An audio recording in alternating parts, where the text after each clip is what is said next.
Kom igjen. Og husk å puste. Kom igjen!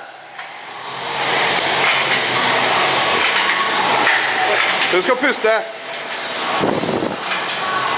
Det er bra. Kom igjen!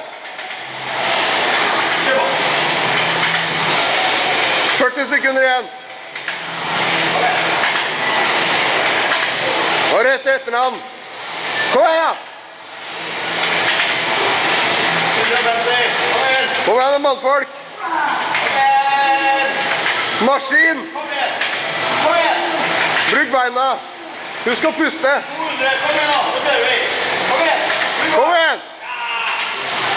15 sekunder igjen. Kom igjen. 13. Husk å puste. Kom igjen. 6, 4, 3. Nei, du må bare skrive. Er du sliten, Michelle? Ja. Si noen lure ord i kamera. 300.